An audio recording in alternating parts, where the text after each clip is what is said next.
সম্মানিত সুপ্রিয় দর্শক শ্রোতা দেশ ও প্রবাস থেকে যারা আমাদের সাথে সংযুক্ত আছেন, ভিডিও দেখতেছেন অথবা শুনতেছেন, সবাইকে জানাই আন্তরিক প্রীতির শুভেচ্ছা। বাজার আমি কথা বলছিলাম একটি আপুর সাথে প্রতিবেদন করবে, কয়েকদিন আগে থেকে যোগাযোগ করছিল আমার সাথে।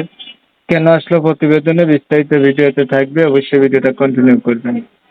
আসসালামু আলাইকুম। ওয়ালাইকুম আসসালাম। আসসালামু আলাইকুম। ওয়ালাইকুম আসসালাম, কেমন আছেন? ভালো আছেন? হ্যাঁ, ভালো আছি ভাইয়া। আপনি ভালো আছেন? এই তো আছি ভালো।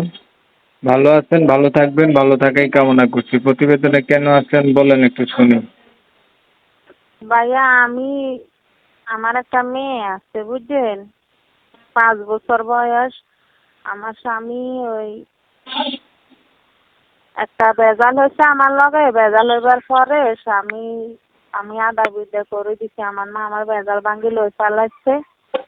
এখন ভাই দেখা গেছে আমার খাইতে তো অনেক কষ্ট হবে বুঝছেন। আমি আরেকজনের বাসায় কাজ করি, মেয়েটারে মাদ্রাসায় দিচ্ছি। এখন ধরেন আমি এটালে অনেক কষ্টে আসছি। এর কারণে আমি প্রতিবেদনে গেছি। আমি একজন ভালো মানুষ চাইতেছি। কি করবেন ভালো মানুষ পাইলে?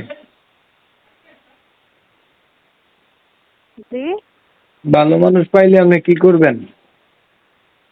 ভালো মানুষ পাইলে ওরে নিয়ে যেমন মরণ পর্যন্ত যেন ও আমার পাশে থাকে, আমি ওর পাশে মরণ পর্যন্ত থাকতে চাই। সংসার করবেন, বিয়ে করবেন আরেকটা, না?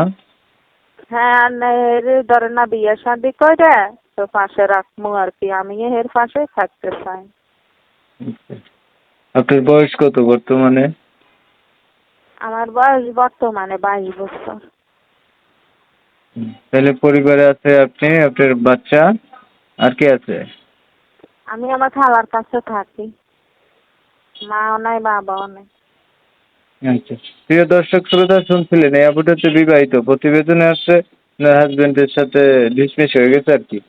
ওনার একটা বাচ্চা আছে, খালার কাছে থাকে, বাচ্চাকে দিয়ে চাচ্ছে একটা মানুষ যে ওনার অতীত জানার পরে ওনার পাশে থাকবে, দায়িত্ব নেবে, বা মনের সাথে মন যদি মিল খায় মরণ পর্যন্ত থাকার সিদ্ধান্ত, মানে বিয়ে পর্যন্ত সম্পর্ক পৌঁছাবে আর কি। তো আমি ওনার কথা আপনাদের মাঝে তুলে ধরছি। আন্তরিকভাবে দুঃখ প্রকাশ করছি, কমিউনিটি গাইডলাইনের কারণে ওনার নাম ঠিকানা আমি আপনাদের মাঝে তুলে ধরতে পারতেছি না। আপনারা পরবর্তীতে ওনার কাছ থেকে অবশ্যই জেনে নিন। একটা ধরুন একটা মনের মতো মানুষ পাইলেন। এখন যেহেতু আপনি বিবাহিত, আপনাকে বিয়ে করবে বিবাহিত মানুষেরা, তাই না? জি জি। এখন যদি কোনো বিবাহিত মানুষ আপনাকে বিয়ে শাদী করতে চায়, তার বয়স যদি বেশি হয়, আপনি রাজি আছেন তো, না? হ্যাঁ, রাজি আছি। বয়স দেখি শুধু ঠিক মতন 2 মুঠো ভাত খাওয়া চাইলে এটা যথেষ্ট। হ্যাঁ। পড়াশোনা কতটুকু করছেন? পড়ালেখা ক্লাস 7 লাগাতে করছি। কোরআন আর শরীফ পড়তে পারেন? জি। কোরআন শরীফ পড়তে পারেন? হ্যাঁ হ্যাঁ পারি। নামাজ পড়া হয়? নামাজ পড়তে পারি না, কোরআন শরীফও পড়তে পারি। আমি আরবিও পড়ছি। হুম, ঠিক আছে। আর কিছু বলবেন? না, কিছু বলার নাই। এতে ভাইয়া আমি একটা ভালো মানুষ পাবো, এতে যদি পাই তো আমি সারা জীবন মরণ পর্যন্ত ওর পাশে থাকবো, ওরও আমার পাশে রাখবো।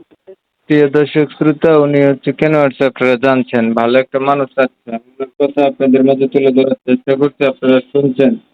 শোনার পরে যাদের কাছে একান্ত ভালো লাগছে, চাইলে ওনার সাথে কথাবার্তা বলতে পারেন, যোগাযোগ করতে পারেন। আপনারা অনেক সময় নিয়ে আপনার সাথে একটা ভিডিও দেখছেন, সবাইকে ধন্যবাদ। সবাই ভালো থাকবেন, সুস্থ থাকবেন, আল্লাহ হাফেজ।